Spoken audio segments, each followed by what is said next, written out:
What's happening, y'all? What's happening, y'all? What's happening, guys? What's happening? Hope you can hear me. Hope everything is all right, man. It's been a bit of a good week so far for me personally, y'all. Just got monetized. Will you look at that? They just got your boy monetized, man. Again, I'm not new to YouTube necessarily, but I do have a new channel. We're pushing that 10,000 mark, and hopefully, with y'all help, we'll get there. It's crazy, honestly. I have another channel gravitating away. I was really putting in some work on that channel, but you know how this goes, man. There's guidelines, and I'm green to the scene, so I didn't get what I wanted personally. I did not get what I wanted in terms of thinking I was doing things the right way. I had to kind of take a step back from that channel. And that channel specifically is my reaction to like things in the music scene, like hip hop, reggaeton, all type of music, Afro beats, even my family genre of compa, huya, it's good Haitian music. You feel me? But I had to start another channel to really dive deep into the things that I'm about that correlate with me as well. Music is more like pastime, but what I do every day, I felt like this channel was incorporated into my background. Whether that's child welfare, in the foster care system, the juvenile delinquency system, like that's my range in terms of job wise, career wise, what I'm engaged in now. We got street interviews coming soon, by the way, guys. Working on that as well. Whatever it takes to pay the bills. But again, it's something that I'm really into. I have enriched my thinking cap in terms of how I process things into going out in the street, get other opinions. I've been doing this since a youngin, skipping school, hanging out with dare I say, the so-called transient community, homeless that is, and I've got some good gems from those folks, man. But we're going to be talking about several things today, guys. And if you're coming on and coming in, hopefully you tap in. I'm going to get to that. Just wanted to take my time and speak about certain things. And, maybe somebody might come in or not. I don't know. But I'm going to do this live and get in the habit of, doing more of these. And regardless of the audience, put out good, understanding content, simple at best. But if you know, and what's understood ain't got to be explained. But we will break some things down together. Now, moving forward, guys, I would have to figure out a schedule where we would be consistent, right? Like a schedule that's concrete, permanent. So you can always find me at a certain time, because no matter how many lives I do randomly, which this is a random live, you'll have and understanding, hey, he's going to be on at such and such time. But for now, this is what we're doing. Let's give it about another 3 more minutes, guys, and we'll head back, group some things together, let anybody that's trying to tap in with us. We'll play some music and let us vibe out to it for now.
All right, guys. All right. All right.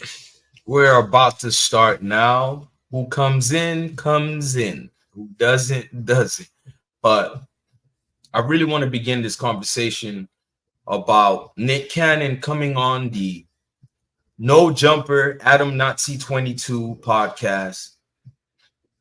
And unfortunately, Nick Cannon was not presented with the best and brightest that could articulate properly in terms of dive deep in a sensitive topic such as Candace Owens not wanting to call her children mixed.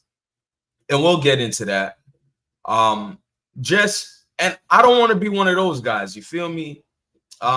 Sometimes I can come across as, I've heard before, arrogant, not understanding. I just refuse to dumb down because, look, a wise man knows he knows nothing at all, right? Leaving every day a learning day, meaning growth. If change is the only constant, why many of you don't change for the better? Meaning, I can always be careful how I say what I say without trying to ruffle up too many feathers, but I'm not going to dumb down my positions on certain things. I'm always open for change, but it seems like a lot of people in the Black community are not open to even touch upon another mindset, something that's different from what you have been brought up with in terms of your environment, your elders, even your experiences. Why not be open to have another train of thought, right? But unfortunately, Nick Cannon was presented with, and I like DW Flame. Shout out to DW Flame. Shout out to Brick Baby. You know, they're Crips who's gaining notoriety throughout the social media world, especially YouTube. And there were other guys over there as well, but those are the two notable characters I want to speak on. Forget even what they represent, which is degenerate in of itself. I mean, they're Crip gang members, gang bangers, whether active or inactive, I don't care. What they represent means so much harm to the segment of people, you know, majority of folks and platforms don't speak on, which are the victims, people that are in the path of such, you know, a machine like gang banging culture that has caused harm upon countless Black communities. And this is what Nick Cannon was presented with. You know, despite how you think Nick Cannon is, who you think he is, whether you think he's a sellout, he's a goofball, Nick Cannon is very well decorated when it comes to speaking on certain matters, having a range of views, and he can dive nose deep on the topic. I'm not automatically canceling out a Brick Baby and DW Flame, but that's not my cup of tea. Who I want to hear about their criticisms, their opinions on the Candace Owens. Mind you, I'm not caping for Candace Owens. I'm not. That's not what I'm doing here.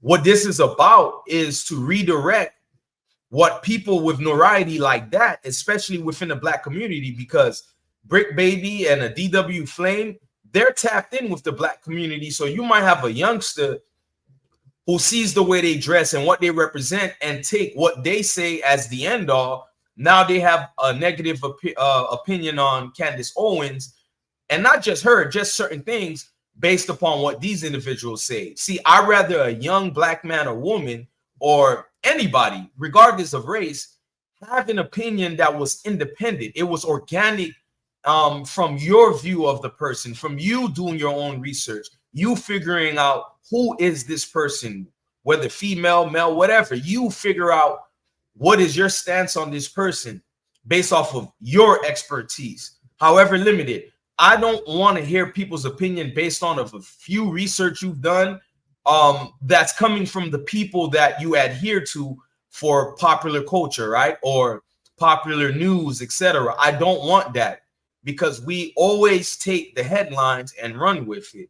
So your only knowledge of a Candace Owens might be based upon what you saw through a headline, whether that have been through the media channels, whether that have been through social media in of itself, a YouTube post, IG post, etc., TikTok, Twitter, and then you're running with, I don't like this individual because such and such said that, or this platform pushed that out in the air. I'm not with that, guys. That's what today's topic is going to be about. And we're going to dive deep into it. I'm going to drink this good wine for a second. Give me a second, y'all. It's sad, man. I don't know how many people I have come across that has faced this situation. I really don't know. I can't count anymore. It seems endless, honestly, that people that you would think you'll have an insightful conversation, many times we don't count, or rather account for the fact that they might be limited in a certain topic, and now you're all emotional about it. That's why I try to be even keel, right? As long as there's no disrespect, because I ain't no pushover. Don't get me twisted. I ain't no pushover. But as long as it's not like crossing lines of disrespect, there's not much you could say to me to get me off of my square, right? But I watch people time and time again debate one another, and it goes nowhere. And the reason why I'm noticing it goes nowhere is because people are tapped into their emotions, thinking this is it with this individual who I'm debating on whatever topic, right? Like they're going in on, let's just say we have a conversation about basketball, and you might be speaking to somebody that's not well informed on the topic of basketball, or maybe a subtopic of it. And now you're just, I've seen this time and time again, and I'm not trying to go into that. Let's stay focused on the topic.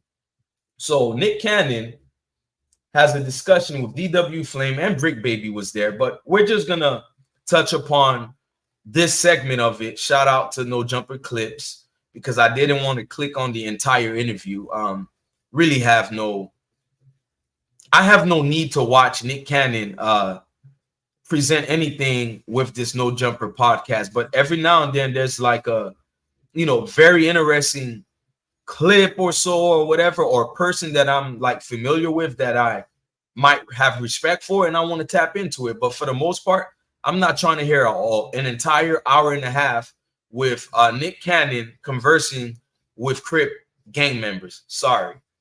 But Nick Cannon talks with DW Flame and Brick Baby about Candace Owens not wanting to call her kids mixed. Let's go ahead and touch on that, yo. That's what I wanted to speak on. Recently, I seen Jess Hilarious, who one of ours. Yeah. Talking to Candace Owens. I fuck with both of them. I like Candace Owens. I like the knowledge that she has. I like when she speaks. But recently, she just said some shit because she has a white husband and mixed kids. She said, well, people are too simple-minded. I don't see color. I don't call my kids mixed. But what I want to say is, Candace Owens, unfortunately, your kids are mixed and your husband is white and you are black. We have no problem with interracial relationships. That's fine. But girl, you black, because when that officer pull your kid over, he's not going to say, I don't see a color. Yeah.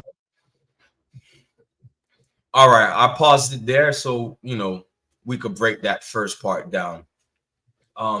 We throw out this word black a lot, man. We throw out this word black too much. And understand, the same people that are black, pro black, I see none of y'all footprints within the community. Meaning, what work have you put in to just solely base off, you can have a claim of justifying who's more black, who's not black enough, etc., based upon how you feel, right? But what are you doing for the same community that you're pretending to be so passionate about? It just reminds me of the conscious community back in the days and how they were pushing this pro-black thing while scamming y'all for the most part. And I get it. This is a space of content, i.e. YouTube, etc. People are going to do whatever for views and clickbait, but at least let's get a perspective out of it, right? Let's learn something from it. Before we go too deep into what DW Flame said, right? Understand, to be considered black in the United States originally, and you could even say today, not even half of one's ancestry must be African black. But will 1/4 do it? Will 1/8 or less? The nation's answers to the question, who is black, has long been that black is any person with any known African black ancestry, right? This definition reflects the long experience with slavery and later with Jim Crow segregation. In the South, it became known as the one-drop rule. Listen, that one-drop rule is basically a single drop of black blood makes a person black. However ignorant you guys might think that is, that's what folks in the US here says. You know, presumably folks that are of the European persuasion, right? That's how they categorize a black individual. Even to this day, some people may say mixed, but mix is almost like a signal for saying black. I'm just being honest with you, and there should be no shame in that. But Brick Baby, I'm sorry, DW Flame is basically saying he views it as if your child gets pulled over, you're going to be viewed as black, right? I want to chime in on Nick's part. Let's play him for a second. I mean, it's first of all, from the perspective that she's speaking, because once I get what she's trying to say. She was raised by her grandparents, all that, you know what I mean? She come from some money. Yeah, not even, no, she come from like some niggas. She a nigga. Yeah. Okay, you see how we do it? And I bet you DW Flame is one of those people that I was speaking about earlier who runs with the notion of what they've seen, headlines, etc., clickbaits, you know, little segments of a full interview, not understanding who they're talking about. So DW Flame, right, automatically thought, oh, Candace Owens, maybe the way she speaks, etc., because you know how we do each other in the black community based upon one's diction and how they articulate themselves or not. Like if I'm in a lax setting, I'm gonna speak a certain way. You feel me? I'm in a lax setting, but then I know how to put my professional, I guess, hat on. That's in nature for me because I adapt no matter where I'm at. Some people call it you're code switching, etc. That's ignorant people that refuse to grow. But DW Flame thought that Candace Owens was basically brought up with money, silver spoon fed, because his notion of anyone that comes up with money, it's somebody that looks and speaks the way Candace Owens does. Forget the fact that maybe she worked hard and she's in the spot she's in because she has great point of views. She's very well versed in what she speaks of. Nah, because, you know, you got to be from money because me, I'm from the mud. I speak a certain way. You feel me? I speak a certain way. I can dress a certain way. So you could tell that I'm from the mud. I'm more realer than you.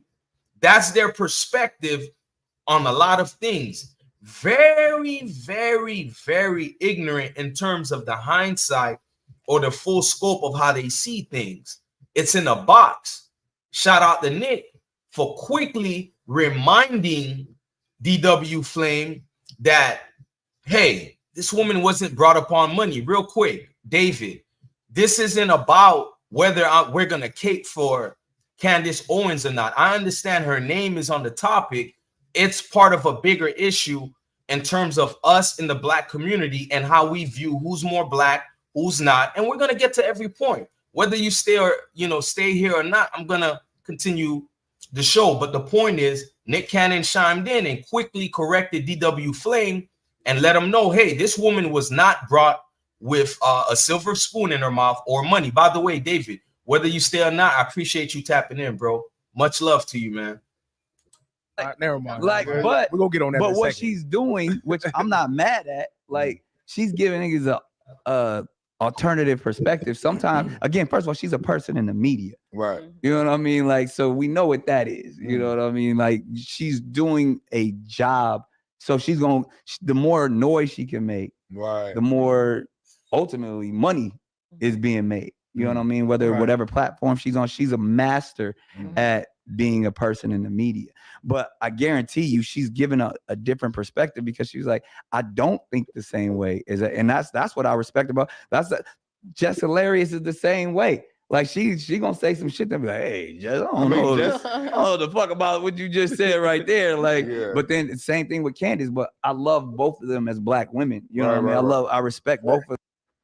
More power to you as well, David. I appreciate that. But is she saying she's a Black woman, or she said that in that same thing? She's like, I can't deny I am a Black woman, but I think the same shit. She was like, I used to like Asian men, like her shit. Like niggas can have a preference, right. We have no problem with that. You see, my fucking my kids look like a social studies book, nigga. It's a different shade on that, right. Each and every one of them. My only thing is like.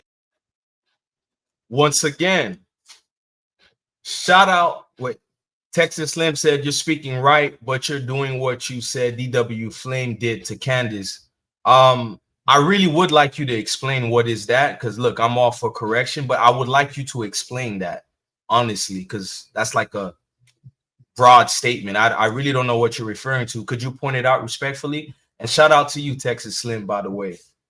But what DW Flame did was automatically thought that Candace Owens grew up with a silver spoon in her mouth. And I'm sorry, I don't want to mix and mingle or Lightfoot stuff. Let's keep it real. He thought that because of her diction, the way she articulates things. Mind you, I'm not caping for Candace. I'm keeping it real about how we do each other, because I grew up in the same schools, bro. I ain't go to private school, none of that.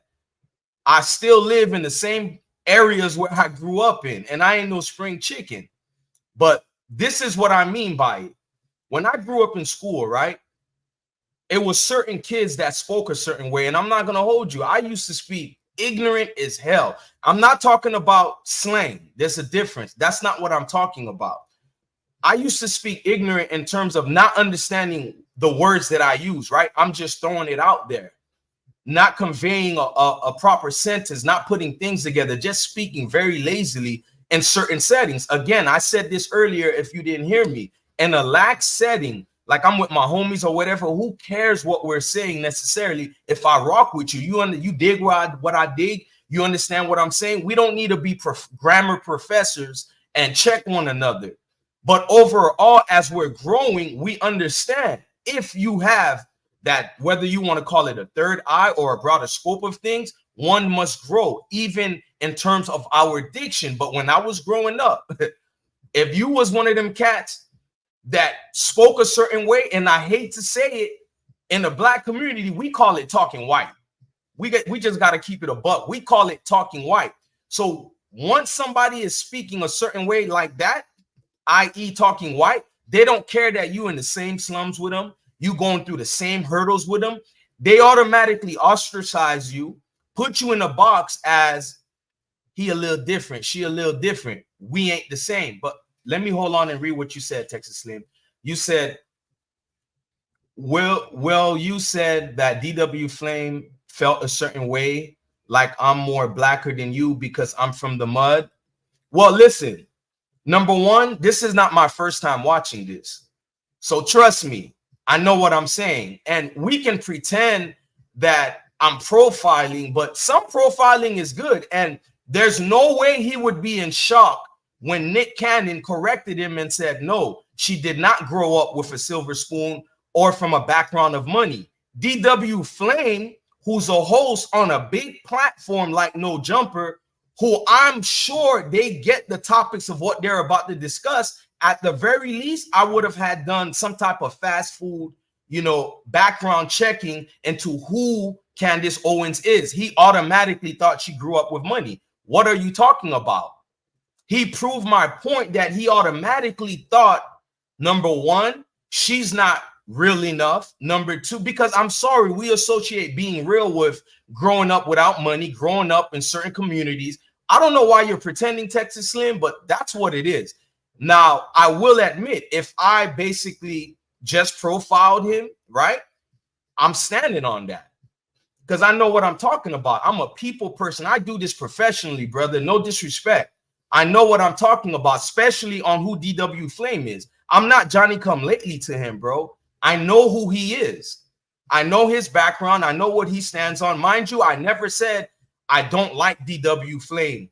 He's horrible. I've never said none of that, but I'm not going to pretend I don't know what I'm dealing with when a brother's surprised that Nick Cannon said, nah, she didn't grow up with money, because a lot of black people think she was privileged. Number one, based off of her positions politically, her fearlessness and talking about certain things in the community. Number three, her diction, i.e. the way she speaks. Now, let's just move on real quick. By the way, Texas Slim and David, shout out to y'all, man. If y'all ever tap in continuously like this, I just started. I just got monetized. No cap. Y'all gonna be my moderators. Bro, we could talk about things and go back and forth. You'll never hear me disrespect y'all though, bro. So it's cool. I'm reading y'all comments as I'm trying to maintain the show. But look, end of the day, more than this topic, just real quick, side note, bro. Y'all don't understand how this make me feel, bro. Like, it's my first live, man. My twin brother is I Smoke Hip Hop. You know, he's an OG in the game, 15 years plus. He got his platform, he big. But now I'm on here, and it's like, even the two of y'all coming on, bro, I'm humble. Trust me, man. Despite whatever you want to think of me, because of the things I'm speaking about in certain topics, I ain't gonna hold y'all. I'm humbled right now. But let's carry on with the show. It's whatever you fall in love with, that's what you rock with. Now, I also, you know, I done sat next across from Dr. Umar and all this. I understand where he coming from too, as well. He's straightforward though. If we trying to enrich our community, the black woman is the most powerful entity in our community, and we got to protect I'm just saying, I want her to be a black woman. She is a black woman. No, I'm saying she seems. You see what I'm talking about, brother? I'm not gonna say what I say just because some people might find it profitable, as I see in the comment section. Y'all saying some people might find it profitable to belittle their own brothers and sisters. Some people might, and not might, they have, and they are. That's what they're doing. But and shout out to DW Flame. He's trying his best to make his point, but he said it. I want her to be black, i.e. she ain't black enough. Now, we could get into the whole issue about Candace probably making a profit herself, speaking on the ills within the black community, the extreme degeneracy that's going on. We could talk about that. That's cool. But I want to focus on this particular subject for a reason. And then we'll double back on that, because I agree with y'all. But at the same rate that we say there's people like Candace Owens that makes it a profit, as you claim, let me make sure I'm reading the right person that said it. David, you said Candace Owens has belittled and bashed. David says Candace Owens has belittled and bashed black people for money and acceptance from the white and fake Jews. Now, hold on. I don't necessarily know that to be true, but I will say this: in that game that she's playing, in that world, you better believe it's about profits, views, and to have an algorithm where whoever you're working with, or even independently, that money is sustaining. So I already know there's agendas, there's certain ploys, right? Gimmicks, tricks to their game. But this is the world that I'm dealing with, truth and facts, right? Which goes hand in hand the same. You got to show me the things that Candace Owens lies about before I can go all the way in on her about the aesthetic stuff, right? Like her presenting herself a certain way, etc., whatever. But the meat and gritty of what she's saying, bro, it's been going on for decades. But let's not get off track. Going back to what you said, people are profiting based off of the black community, right? For instance, I think it's important whoever's on YouTube has to give a background of their footprints, meaning they got to show you what they have done in this community. And now that I've been monetized, I can go live with y'all. I can better show you than tell you. You feel? And by the way, David, I'm from Broward County, Florida. Shout out to you too, man. But wherever y'all are, man, y'all my brother. Shout out to Texas. My little brother live in El Paso right now. I got to go to Texas and check you out, Slim, for real. I've been dying to get over there, man. Texas, yo. Listen, I've heard great things. My little brother been there 10 plus years. Every time he touched down back in Florida, and the way he speak about Texas got us all wanting to go over there. But real quick, these YouTubers y'all tap into, the problem where like a lot of people get discouraged. Shout out to Duval, by the way. I lived in Jacksonville for a couple of years. But the reason why people get discouraged of following a lot of these folks on the platform after years, right, of being diehard, committed subscribers is because they notice certain things they deviate from. And I'm sure all the Candace Owens of the world do the same. We call it grifting in these YouTube street, right? We call it grifting. But these guys have never showed you footprints of the things that they're talking about so-called passionately, but they won't show you. Like my background is in child welfare, juvenile delinquency. Even now, dude, like I'm working with transitional children from the foster care system into adulthood, into independent living. Just a few years ago, I was doing foster care involvement. I was doing courtroom advocacy for juvenile delinquency because I've been a part of that system. Don't get it twisted. I was that ignorant young dude getting locked up, and I wasn't even raw like that, because I would argue you ain't got to be a gang member, dope dealer, a killer to be a part of a mess if you live in a certain demographic. You just get caught up, and that's how it be. Also add into your adolescent underdevelopment, because we don't reach a certain level of learning until what, age 25? So all I'm saying is I've been caught up in a lot of this stuff. So the things I speak about, trust me, I will constantly show footprints after footprints, because I'm watching these YouTube spaces and we got a lot of grifters on here. I'm not trying to do it, but I'll tell y'all this real quick, man. When you're watching a DW Flame and Nick Cannon talk, end of the day, I might have more respect for a DW Flame. And the reason why I'm saying that, shout out to Nick Cannon, you know, no shade. Nick Cannon knows he's a part of a certain system. You saw them small hats made him bow down quick when he was trying to stand on 2 feet and had nothing to show for it, had to wiggle his way with his head down back onto that wilding out stage. Mind you, it's his baby. It's his show. He's the face of it. But behind the scenes, other people control that. So all I'm saying, there's a respect that I have for a DW Flame that oversees the respect I have for Nick Cannon, just in terms of his organicness, right? Him being authentically him. He's not putting on a front. He's not putting on a show. But let me tell you, even when you're being genuinely yourself, that doesn't mean that you can't get criticized about being you, because being you may be wrong or rub people wrong. And it's okay for us to talk about ways of improving on ourselves. I'm sure if you're like me, every day is things I want to work on, emotionally, spiritually, physically. There's things I want to work on. But if you want me to be all the way gutter, there's a respect I have for guys like a DW Flame, more of a respect for him than a Nick Cannon, based off of certain things I don't want to necessarily talk about on here. But guys like the Nick Cannons of the world, they're a part of that world, y'all. They're a part of that world, that short leash. There's not too much independency that you'll see from them, even with all that money, all that fame, right? Everything they've garnered Nick Cannon's point of view, over the last several decades, still he ain't free, man. These guys ain't free. We just talking, right? Based off of these people of notoriety, whether it's Candace Owens, DW Flame, Nick Cannon, all of these people, we're just talking about the things they have a conversation about and how it relates to the Black community. I just want to make that clear. So moving on with the topic. Seems like you gotta have a conversation with it. It kind of helps her to be like, maybe she's accommodating her husband or her kids by saying certain things.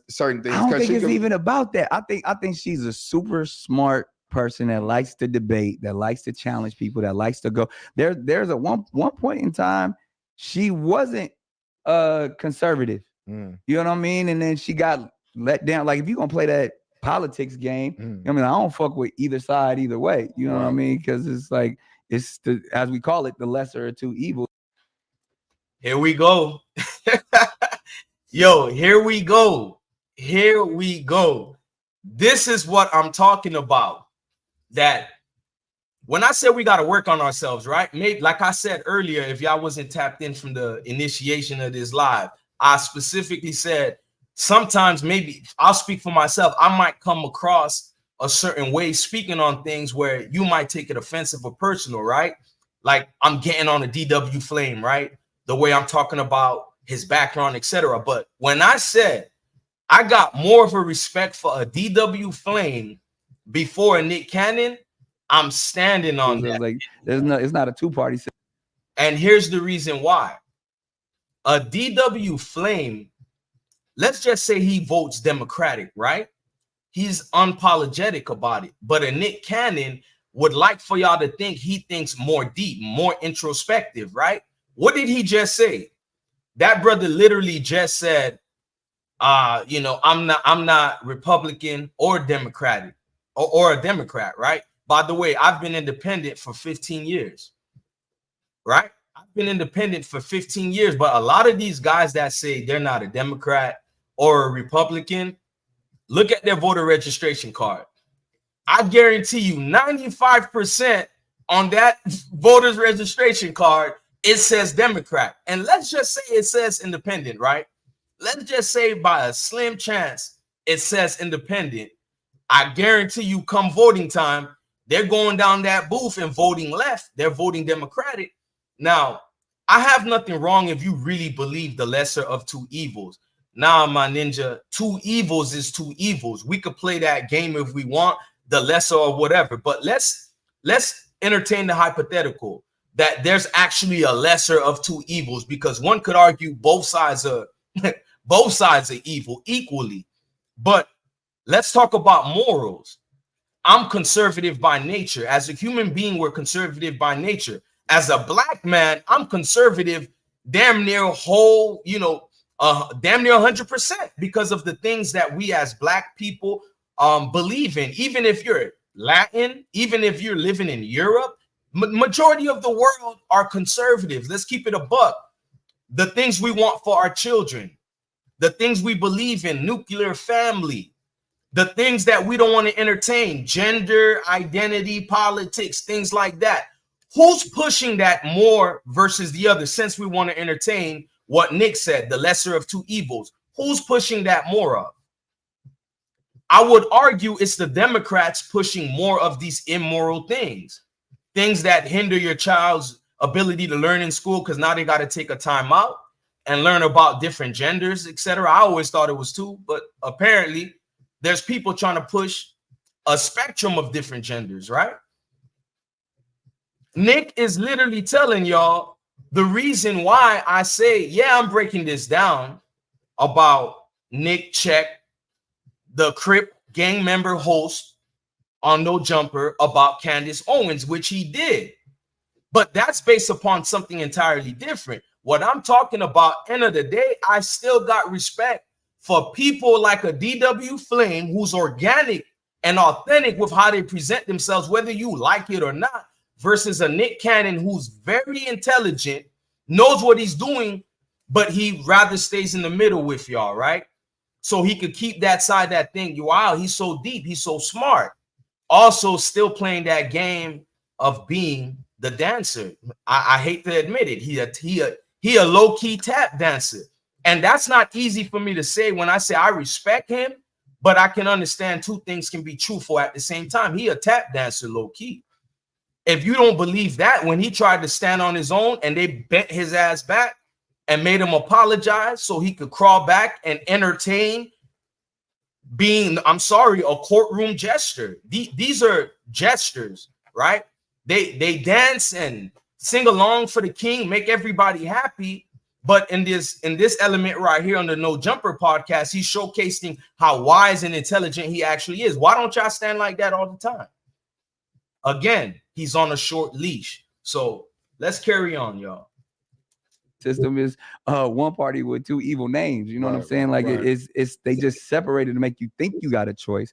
But all of the shit she be saying, don't be somebody got to challenge it. Right. You know what I mean? It's just the fact that she's educated herself from a perspective that most of us haven't. Now, there's a lot of shit she say that I don't agree with, but I respect the fact that you can actually have that discourse in a respectable manner. But even I think she moved like I got a lot of Candace Owens in my family that feel certain, you know what I mean? Like, here we go. I got to argue with her about this again.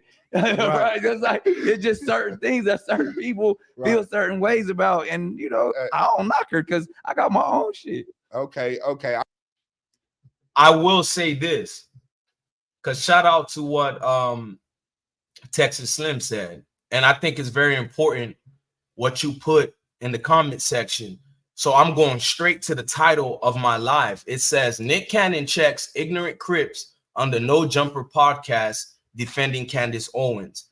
Now, I got to run that back and explain. The word ignorant, as I was taught, a valuable lesson when somebody called me that, and I lost all control and went ham on somebody when I was younger, right? I think I was about 15, 16. And it was a homeless man that put me on game. You know, the word ignorant is not necessarily a negative connotation, right? It's an understanding that you don't know. So I guess to be more simple, I could always change that somewhat so I could be transparent. But the word ignorant sometimes rub people off the wrong way. But when you're ignorant, it means you're unknowing of certain things. And DW Flame was unknowing. But as Texas Slim said, long as DW learned from this, it's a W for us all. Low key, I felt the same way as DW Flame did. I appreciate that. I wish we could all stand on that. Do y'all know how many people that I rock with now, had you seen me just a couple years ago about how I felt about them, I had to take a step back and say, damn, bro, I'm easily programmed. That's why research and studying is so important. It's elementary, y'all. I'm telling you. So I will say that while I watched this video already, I don't know if y'all have already, one thing I will say, and that's why I say I stand on this, I respect a DW Flame more than a lot of folks out there, because the entire segment, if you watch him, he was paying attention. He was literally taken aback from what he thought he knew of this person.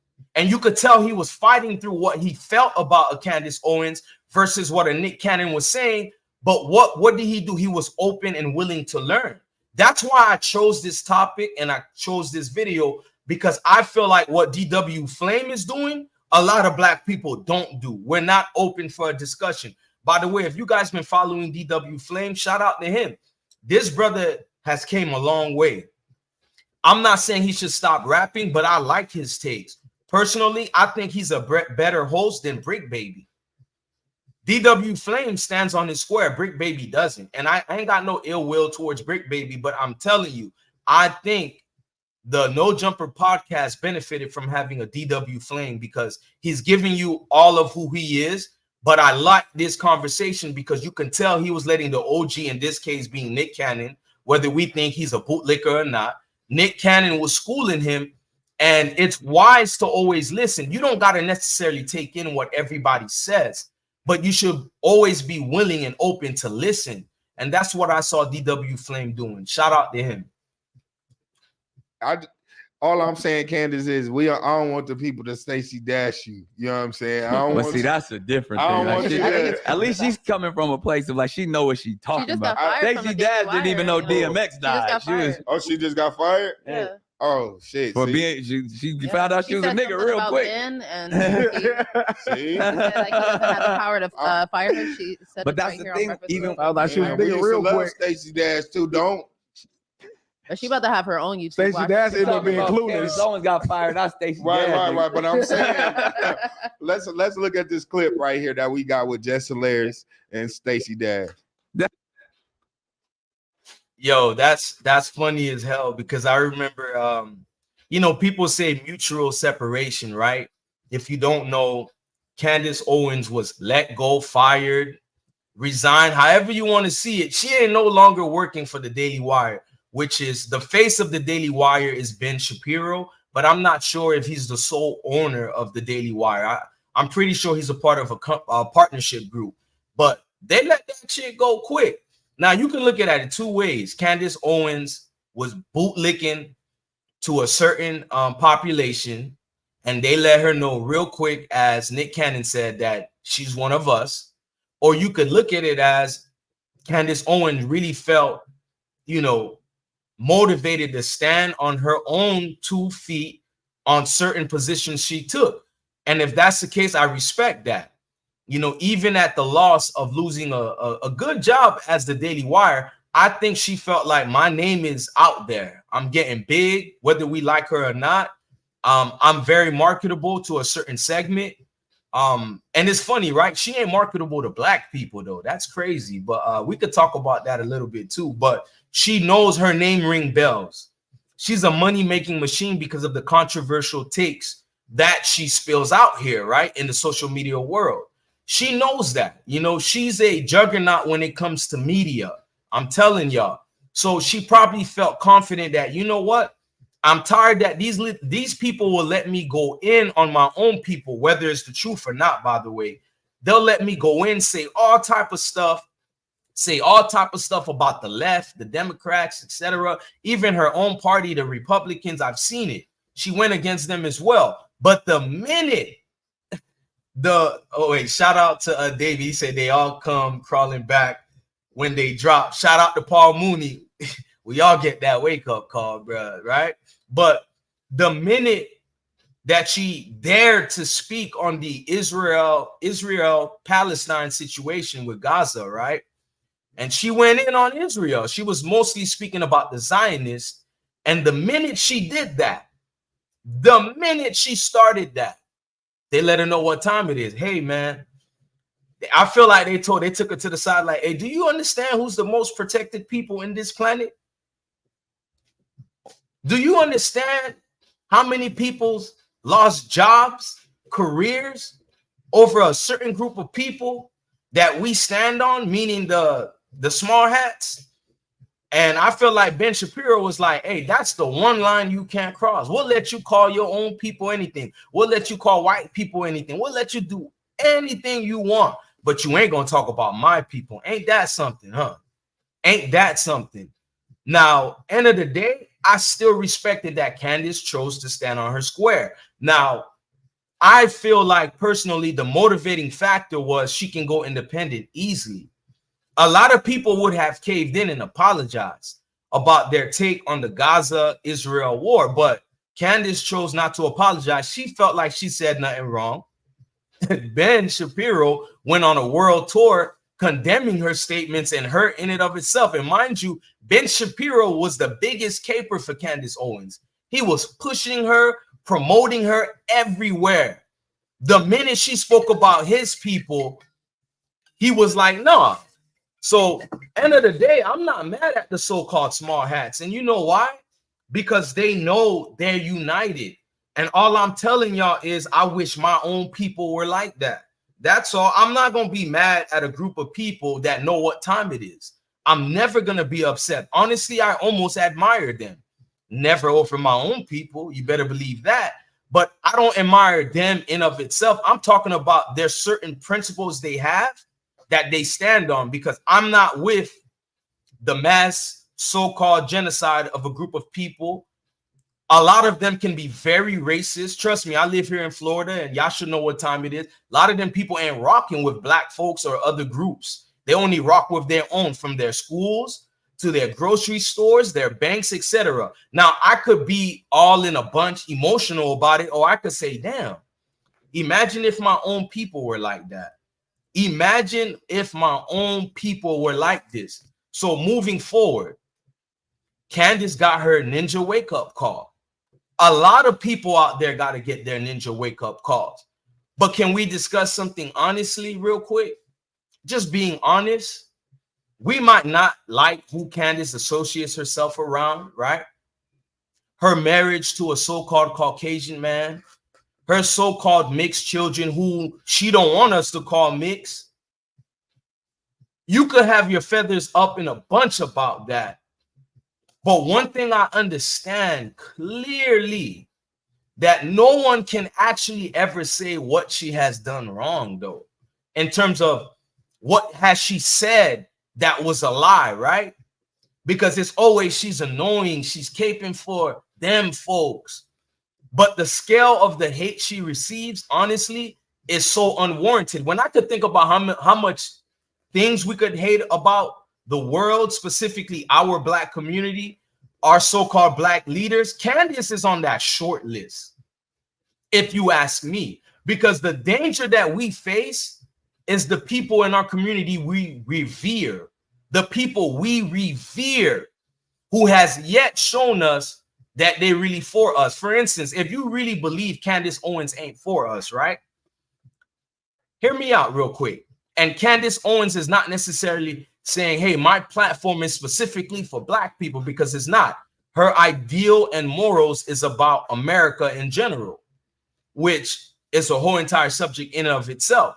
But the Black people we have a horrible relationship with in terms of believing in, supporting, those are the people we should be upset with more. That's all I'm saying. The people that scams y'all time and time again, that you're giving money, attention to, that you're promoting to other people. Do you know how many Black people in history that has been revered to the point that they're so-called icons, legends? Would you, bruh, could you imagine if there was social media back then and you saw all that was really going on? And mind you, I'm not talking about, right? For instance, I'll use an example. Martin Luther King, and this is facts, by the way, and it's proven. You can Google this, FBI tapes on all our Black leaders, but I'm talking about Martin Luther King. The FBI tapes, his recorded phone calls, they have so much evidence on him that, you know, he was cheating on his wife. Now, I'm a man.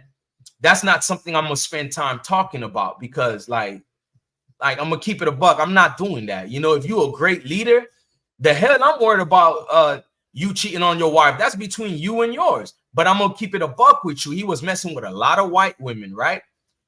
And a lot of people bring that up when they're comparing Martin Luther King to a Malcolm X. And let me tell you something. Martin Luther King messing around with white women has never bothered me. I knew about this in middle school. That has never bothered me. In fact, I will say, how do you know Martin Luther King was really for his people? At least towards the end, they murked him. They got him up out of there. And if you understand why they did that, then you would have a found respect for him at least a little bit. Like, all right, he was doing certain things that was going against the status quo. Now, where I have faults with Martin Luther King, and I really believe he shouldn't be revered at such a high element the way we do today in schools, all our damn streets. I'm sure I don't even live where y'all live. You can go down the street and see a Martin Luther King elementary school, high school, middle school, Martin Luther King Boulevard, Martin Luther King Street, everywhere. But did y'all even understand what this man was doing to go against our better interests with civil rights?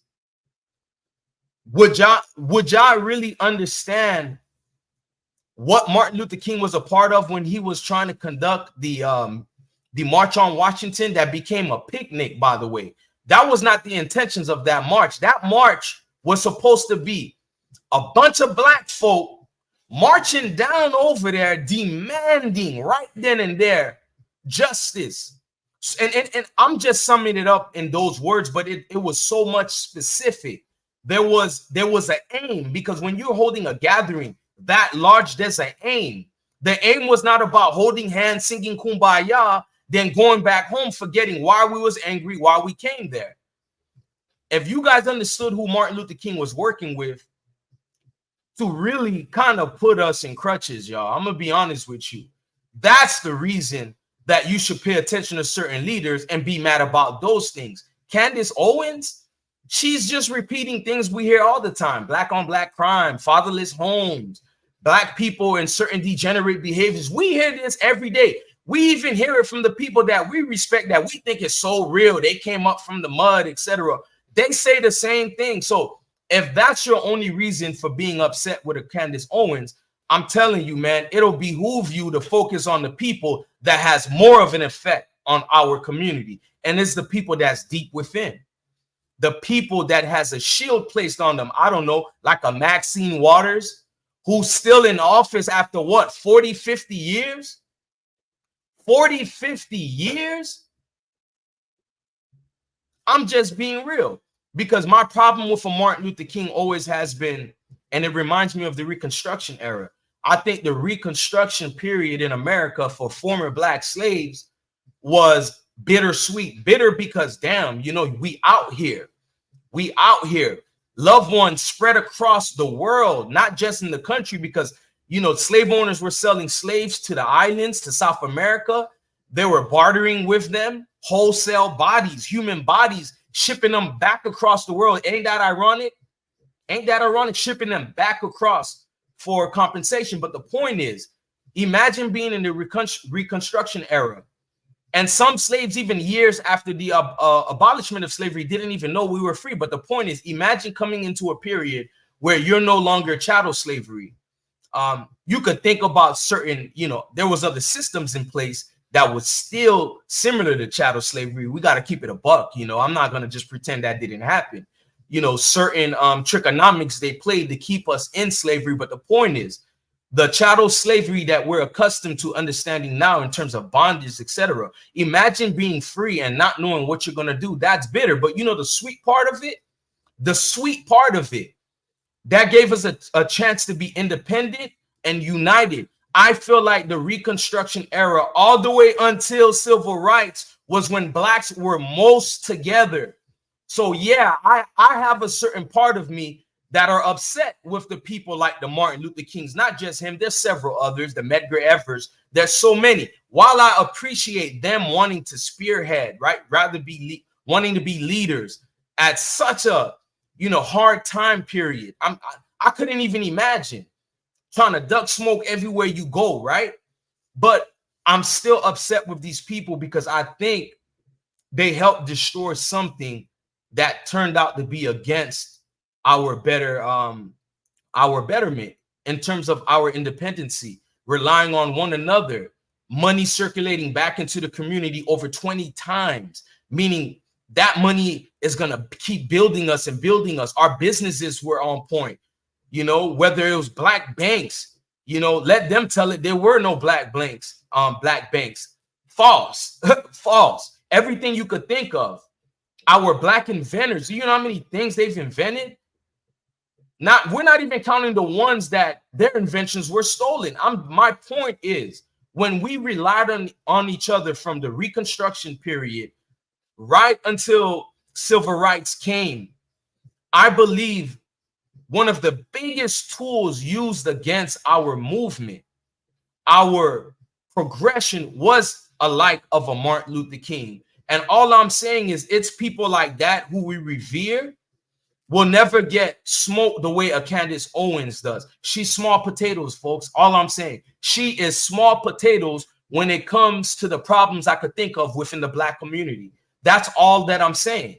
She is small potatoes. But a harm like a Martin Luther King, if you want me to be a buck, when civil rights came along, all of a sudden, a lot of these prestigious Black schools were not prospering anymore. Black businesses were not prospering anymore. The Black dollar stopped coming within the Black community. Now it's not a surprise.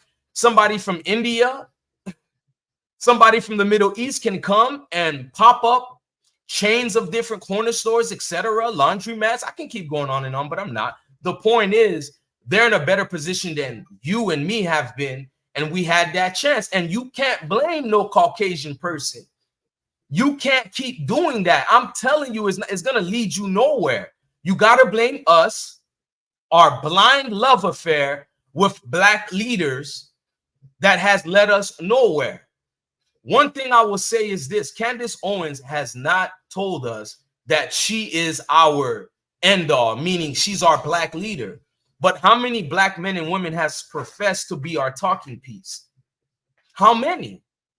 Too much. They have pretended to be our talking piece and have solved nothing. So I'd be damned that I'm going to be mad at a Candace Owens for calling out things I see. I don't know if y'all choosing not to see what she's saying. The things that she says, I see it and I agree with it. I don't got to agree with her inner circles, her interracial marriage, because personally, if you want me to be real, I have no issues with interracial marriage and dating, but I do find it quite interesting that some of you claim to be so pro-black and being about the betterment of your people that literally you're erasing their bloodlines when you're intermixing, etc. I don't have a dog in that fight, but I'm just making a point. You can't be my so-called leader and then you get in on everything black. Oh, we don't do this, we need to do that. And when I see your co-partner, it's a white woman or a white man. Like, I'm not doing that. And the reason why I never get on mixed children, etc., because they have no dog in the fight either. They don't ask how they've come about. So you can't judge them based off of their genes. What you judge them is based off of their actions, their positions. Then you can understand which side they sway on. I mean, I hate to be that extreme, but it's true. I'm not gonna judge you because you're mixed. I'm gonna judge you on, do you see my struggle? Do you understand my struggle? Do you aid and affiliate with my struggle? Because my struggle is a part of you. I'm not telling you to ignore the other part of you that helped you come about into this universe. But guess what? I'm going to be paying attention to how do you see things. It's very important for me because you got some mixed people, they will pass out at the thought of even being called black personally. But let's move on. The point that I'm saying is, if y'all upset about a Candace Owens, like, guys, I at here in the forefront, man. The body bags are only getting larger and larger, y'all. This weird fascination we have of worrying about people that, whether you think they better our community or not, but factually speaking, they have no effect on our community. I think it's time we sway away from it. That's why I chose this topic. I know a name like a Candace Owens automatically incensed some of us. I get it, because anybody we view as a, dare I say it, COON, you know, a raccoon, anybody we view as that, Uncle Tom, etc., it automatically sparks our interest and senses us to automatically be negative.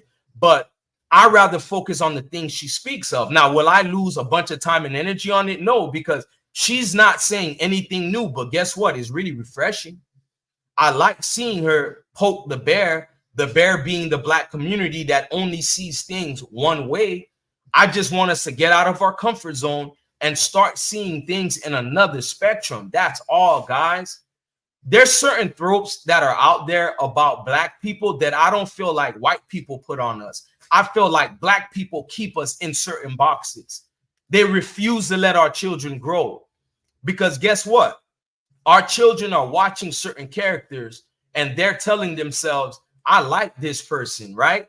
So they start watching their mannerisms, the way they carry themselves, the way they dress, their diction in terms of the way they speak. And they, guess what? They replicate that. That's a pariah in the black community, because I don't see a lot of people that stand out. I see a lot of followers and a detrimental echo chamber. Honestly, even when we talk politics, right? Or issues in the community, it's the same thing, y'all. It's the same thing. We can't dare be negative if we even ask ourselves to hold one another accountable. It's like automatically something clicks in and says, oh, he a raccoon. Oh, she one of them. Okay. And that's the issue of Candace Owens is facing. Now, if you want to have a real discussion about a Candace Owens, and that might be valid, it might be touching on the issue that you may have with her speaking on, you know, black issues, but having a white husband. YouTube, please, this is all educational purposes, YouTube. I just got monetized. Please don't come hitting on me. I got to keep it a buck. I'm old school in spirit when it comes to this stuff. If you're going to constantly speak on affairs within the black community, again, this might be one of the only things that I agree with. Well, I agree several things with Dr. Umar, but I got some issues with him. But one thing I can agree is, if you're going to be the mouthpiece for the black community, I'm sorry, man, your shorty's got to be black. Your mate, your partner, husband, wife, girl, fiance, they got to be black, because I can buy into you because you're the walking example of that. That would be the main thing that I would tell y'all. If you have anything to say about Candace Owens, let's talk about that. But as far as her viewpoints, you know, I don't got too much, you know, pushback on her viewpoints because I understand it. I understand how detrimental it is that being a crutch, right? Telling yourself that you can't make it out. Like, for instance, this is real sensitive, y'all. Reparations, right? I would be wrong to think if you are a direct descendant of African-American ancestral slavery, I think anybody is wrong to think they're not supposed to receive reparations. In fact, you might want to run from that person. Something sick if you feel like Black folks shouldn't get reparations. People that are directly descendants of chattel slavery here in the United States, or any country. You could be from Haiti, from Jamaica, whatever. But we're speaking about America today. You know, with all due respect to anybody watching, we're speaking about right here in the U.S. So I gotta call it out, right? My parents are not from the United States of America, right? So you won't see me trying to talk down. Yes, I was born and raised right here in the U.S. You know, I got my mud brothers with me, but I got to keep it a buck. I'm not a direct descendant of chattel slavery right here in the U.S. Guess what? My dog in the fight is with the French government because they had my so-called ancestors. I mean, we're all ancestors end of the day, but my direct ancestors come from Haiti. So how do I look talking down on an African-American about wanting reparations, right? When my dog in the fight is with France. So I can't get too involved with that, but I will say this. While I agree, African-American descendants, so-called Black people who are descendants of chattel slavery here in America deserves to get reparations. I stand on that. My wisdom, my first reality to knowledge of who I am as a Black man, guess what? Comes from an African-American. Walter Dean Myers. Shout out to Walter Dean Myers. He had a book written called The Scorpions. And I remember being in middle school, 6th grade, I read that book, and it was about a young dude. You know, just to sum it up, a young dude whose older brother got caught up in gang nonsense, and his brother got put away in jail for a crime he didn't do. So the younger brother was being pressured to join the gang. Small story short, that book just made me want to read more and more. All of my mentors, all of the men that you would, if you would believe, that has pushed me to learn about history and viewing us as in the total diaspora, as all brothers, whether you're from Jamaica, America, whatever, were so-called African-American men and women right here in the U.S. That's what I saw, bruh. That's what I saw. So how would I feel if I seen somebody saying African-Americans, direct descendants of chattel slavery, shouldn't get reparations? I would be bothered by somebody that says that. In fact, dare I say, you're a freaking agent. You're against Black progression. Now, while I agree that African-American descendants of chattel slavery here in the U.S. should get reparations, all I'm saying is while you're waiting or hoping, etc., you shouldn't hold your breath. That's all I'm saying. You feel me? You shouldn't hold your breath on that, because we've seen too many examples throughout history before so-called chattel slavery that we've seen in the modern era, meaning in the last 500 years. Our history is deep, y'all. Egypt is not in Europe, man. It's in Africa, yo. Like, our bloodlines go deep, whether you born here in the U.S., you born in Alaska. Our bloodlines is original man. We circumnavigated the entire planet. I don't know how many times I got to tell y'all, don't just wait on anybody, right? And therefore, that you better believe if you're going to push for reparations, make sure you got the right representatives. They're checking all the dots. You feel me? Crossing all the T's. You can't have the wrong person spearheading that movement because it's that sensitive. And some of these guys really like the idea of fighting for reparations while they garner your sympathy and scam you for your dollars. That's the sad thing. So because there's so much hurdles with reparations, all I'm saying time and time again, we have proven we can build without that man's dollar, the so-called European man from the Caucasus Mountains, yo, that brother from that place, you don't need to wait for him to understand you are the God within. And no, I'm not going to Black conscious route. I'm just being a buck about this. I'm very sincere about this. I think anything we can touch with what's given to us historically What's inside of you already, we can build. You've seen the former slaves do that in the Reconstruction period. You watch before so-called civil rights, we were so-called being treated like this, like that, right? That they would have you believe you were animals. No, no, no, no. You got to redo that history, man. Really touch on that and see what they really built at one point in time.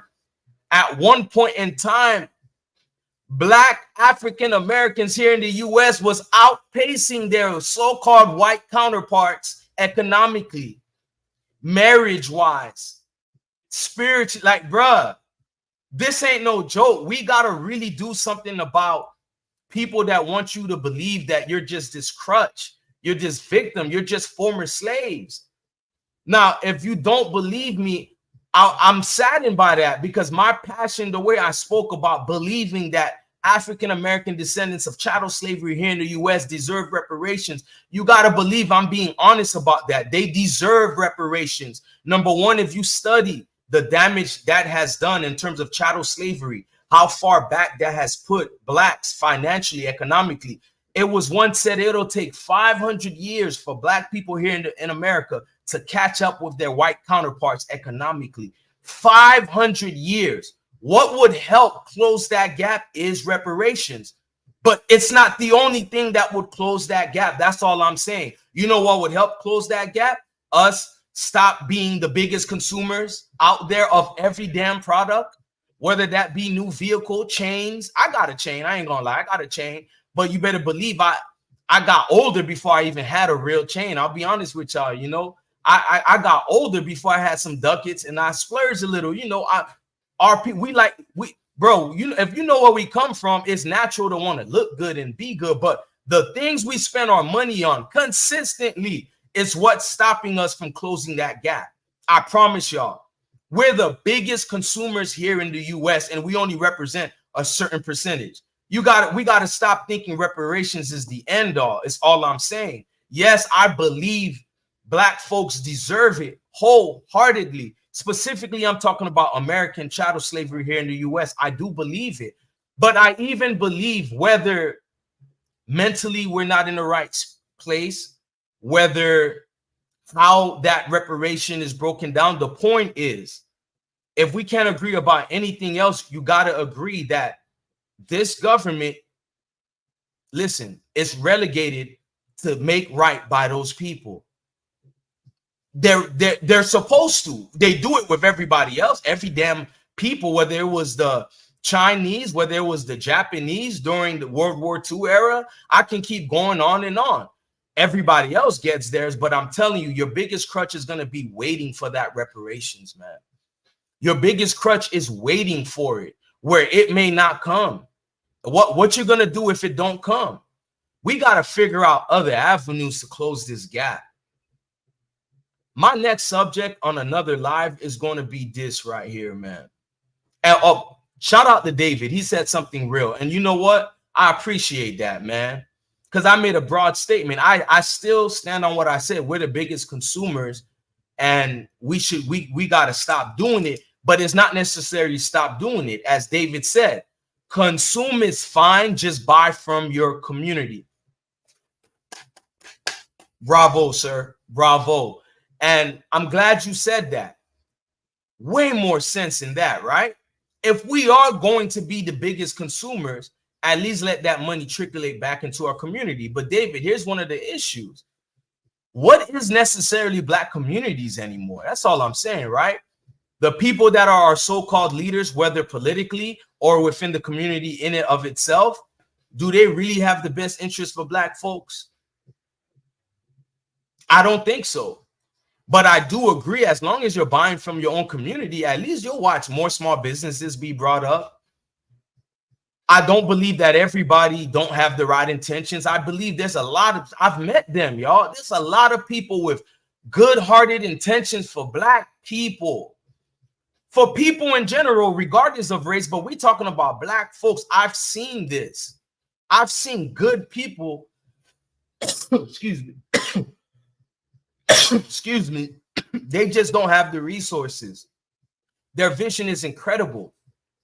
Their work in the community is impeccable, but we don't have the right resources. I could even speak to myself, but I'm humble. I ain't trying to take my humility part away by telling you over and over what I do. I will say this, not having the right support system or the right resources will hinder whatever you're trying to improve upon, right? It'll hinder it. So you might see somebody else that has notoriety, has the cachet, has the following, the supporters, and you think because our mind is so programmed to views, our mind is so programmed to, he must be doing it right because all these people follow him, right? Your biggest gems sometimes be the smallest people, y'all. We ain't got no following. We don't have a reason to do this for an incentive. We do it because we feel inclined to do it naturally.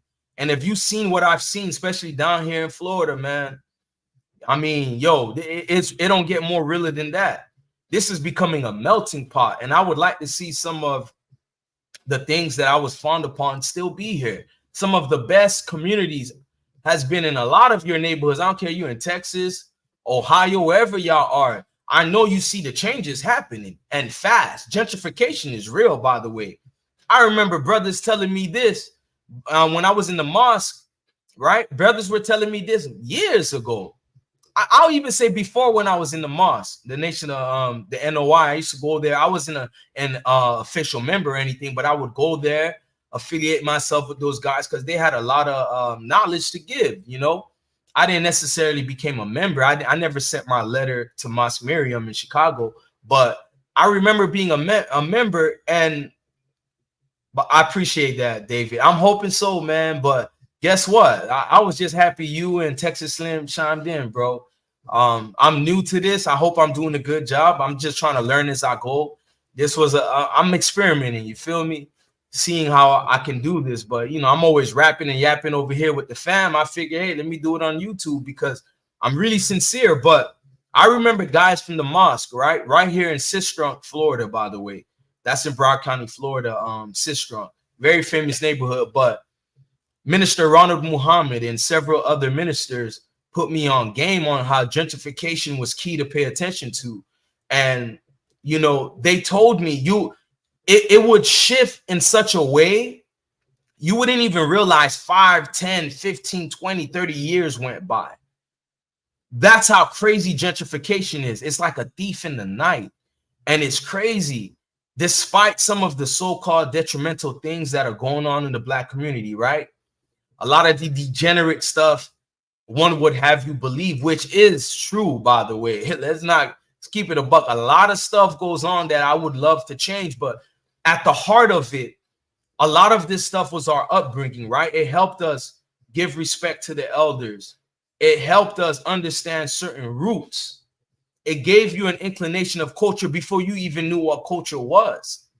I see that changing. And there's nothing wrong if you want to be under the umbrella of the American culture, right? Like here, I would love to push all of us as one, right? Black, white, Spanish, whatever. If you about that flag that I literally served my country for, if you bought that flag, you know, we should feel automatically one, right? But I would tell you, there's a large group of people, and mostly not from the Black community, that would want to keep subcategorizing us as Black people, not Americans first. That's the problem with trying to move under one umbrella. I think we're a umbrella, yes, of subcultures, but I think the focus is more about dividing us into categorized groups. And if we're going to do that, I got to keep it real. I remember where I grew up from. I remember all the elders I looked up to. A lot of that stuff changing. Certain parts that had, you know, places and environments that had meanings are changing now. And I've said this before, change is the only constant, but is it for the better or the good? Over here in Florida, rent is out of this world. I used to laugh at, you know, my guys in New York. They used to, you know, joke about, and this is 15 years ago, they used to joke about, we getting paid $20+ an hour in McDonald's over here. Yeah, but y'all rent for a 1-bedroom and big old rats running around as your roommates cost you what? Maybe $2,000 for a 1-bedroom up there? And this was like 15 years ago. I might be a little exaggerated, but I'm just saying the cost of living in New York don't compare to Florida. And now it seems like that gap is closing. It does. So a lot of things probably even in your own areas are changing. So we have to understand there got to be a change that happens with how we see stuff. We can't keep putting our kids in a box of looking one way, right? If everything's changing, let's change our kids, but keeping them at their core of understanding their roots, understanding how it benefits the Black communities for our, youngsters not to stray away from where they come from, but not also projecting, right? Like, I gotta be a certain way because I come from here. You don't gotta be, i.e., ignorant. You don't have to necessarily speak a certain way to prove where you come. Like, we call it hoods all the time, but they're just rural, rougher communities where we all come from, whether it's the inner city or not. And it's not a uniform you put on. You don't got to dress like everybody that comes from where you come from. You don't got to think you got to be affiliated with certain activities they partake in to feel like you down and you fit in. And that's what we do. That's why, I chose the Candace Owens discussion with Nick Cannon and DW Flame, because you can see so much angles within that discussion. I didn't think we were going to be this long on the live, but before we close out, I just want to say this. It's important. I think DW Flame, shout out to him. He was willing to listen. I can clearly see but he looks older, but he's young. He a young buck, end of the day, but he's a man nonetheless, and I respect him because I can tell that's somebody that's willing to be open to learn. I saw it. So guess what? When you're open to learn, despite what you're affiliated with, and that's me talking about his gang ties and Crips, and I hate those cultures. Listen, I know what Black Death look like most of y'all should. And if you don't, good for you. And I'm happy for you that you ain't got to go through that trauma. That's happened in my own family, yo. Ain't nothing cute about it. I got people that I know right now doing elbows behind the state walls, y'all. It's not cute. People 6 feet deep. You've heard this age-old story time and time again. So yeah, I'm never gonna big up a DW Flame or Brick Baby for being affiliated with a Crip gang, because what it was supposed to represent in the beginning is not that now today. So as long as I see a DW Flame and people like him and youngsters like him willing to listen, sit down and speak on things that maybe they thought they had a clue about, and they're willing to change that, hey, I'm all for it. That's the part of growth, is your willingness to listen. And that's all I'm saying. We can't keep our babies in a crutch because we want to keep them within this cage, this detrimental cage of telling them you can't be like a Candace Owens. And I hate to say it, Candace Owens may not be the best representative for certain reasons. And I already told y'all what those reasons are. She can't be the mouthpiece for Black America, and she's not with a Black man. I stand on that one. Me and Dr. Umar, we're going to agree with that together. Because like I said, there's things I don't agree about Dr. Umar, but I do believe if you're about the so-called progress of your people, mind you, if any of you think I'm wrong for that, go look at most groups, ethnic backgrounds, however you want to funnel that down, go look. It's not that they're against everybody else. They're just that much into their own people. Now, you could do that, have interracial this, that, or the other. That never has bothered me. It only bothers me or troubles me is when a certain individual wants to be the mouthpiece for, like for instance, it could be a Hispanic male, right? And I hope I'm not rubbing y'all feathers wrong, but I got to be real. It could be an Hispanic male with a Black woman.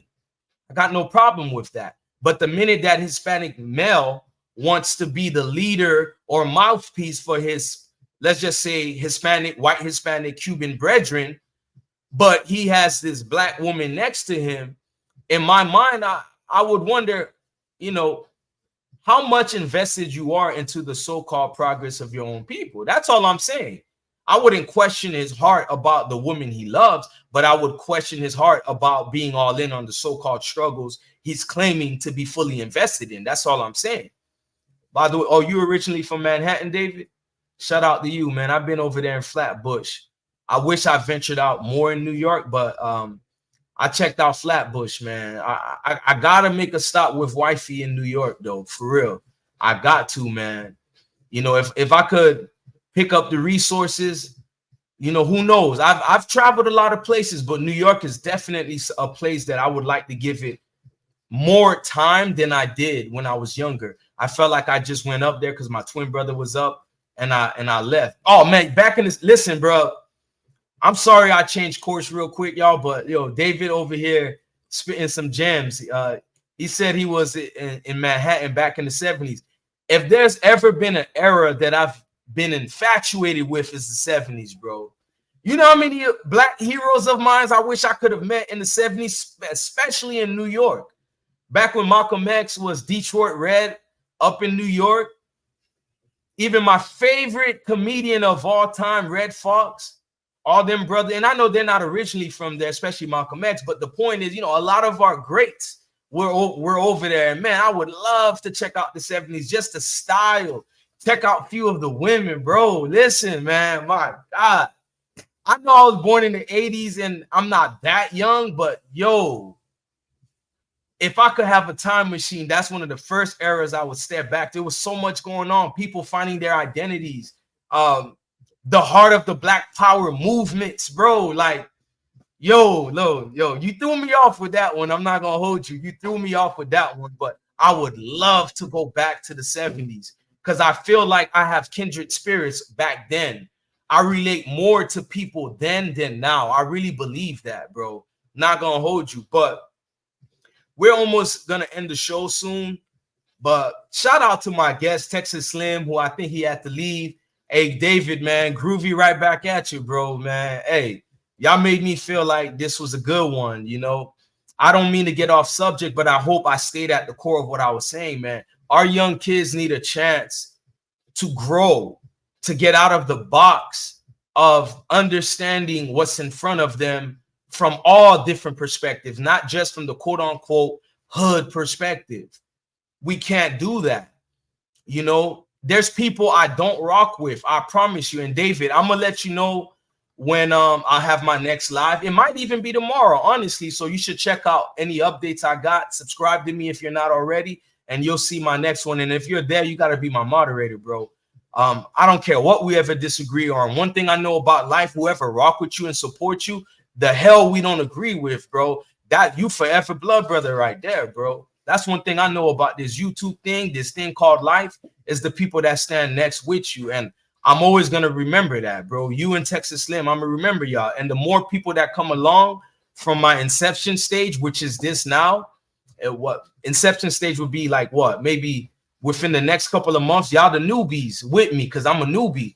Those are the people you remember forever, man, because, you know, you tapped in with a brother. But what I'm saying is our children are in a situation where popular culture is dictating on how they think, how they should view things.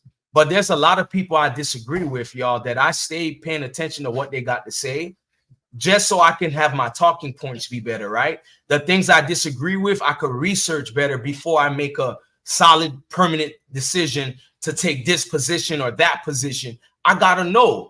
It can't be based off because let's just say like Common, he's one of my favorite rappers, him, Lupe Fiasco.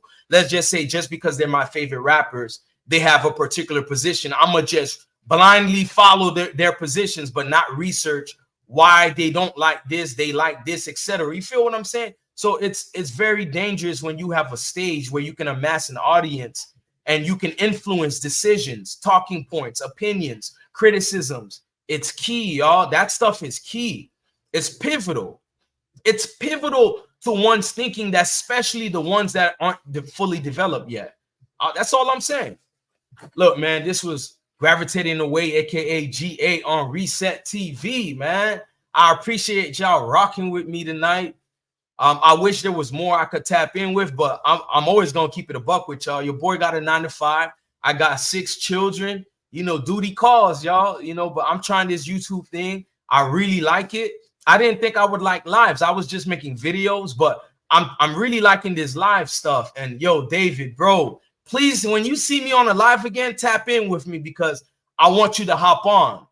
And if you don't want to hop on the live stream, that's cool too. Instead, you know, we could just tap in through the comment sections the way you did. And brother, did you ever tap in with me? I seen all your comments. Trust me. While I was talking, I was looking at your comments. I really respect that. But all good things must come to a close. And I'm hoping I was somewhat good. I don't care if it was 1 tapping in, 2 tapping in, 100 tapping in. We're going to speak the real. And I call myself Reset TV for so many reasons, y'all. It got to be a reset. And we can have a reset without taking away the things that we hold dear within the Black community. You know, the things that give us that chip on our shoulder, you know, that thing that make us love our people. That thing where you could put a Marvin Gaye track on real quick and, man, I love to be Black. You know what I'm saying? And that doesn't dispel the fact that I don't love to be American. I don't love my white brothers and sisters, etc. No, that's not what I mean. But when I see someone that comes from my hurdles and my struggles, I know having a reset is important right now, y'all. I know the importance of a reset on every level in the Black community right now. Because when my brother mentioned back in the 70s, so many things clicked in my mind. I don't care what was going on back then. I would argue time and time again, we were more united back then than today. And that's why I need a reset. And we don't need to be united in degeneracy, right? Supporting or making excuses for the BS in our communities that we see every day. Let's be united for a pivotal change. Get back that Reconstruction era again. Be formed. If we are always going to be reminded that we're, i.e., former slaves, let's act like the former slaves during Reconstructions. They got it together. They wasn't waiting on so-called master to come bring the bacon. They went out and got it, and under, you know, stressful conditions, they did it though. What's our problem today? What's the excuse making mechanisms today? What, like, who is your master today that make you think the way you do? Is it the so-called slave master? Is it the so-called Black leader that you project all their thoughts and ideas onto others in debates and discussions? You can't even speak for yourself or be organic, because I could literally see the majority of so-called people back then seems like they had an independent mindset. We're running away from that, and we need that. It's important, y'all. But I've been talking on and on. This was fun, y'all. Shout out to Davis and Texas Slim. I'm gonna hold another live, but as always, man, we need that reset, and I'm gonna see y'all when I see y'all.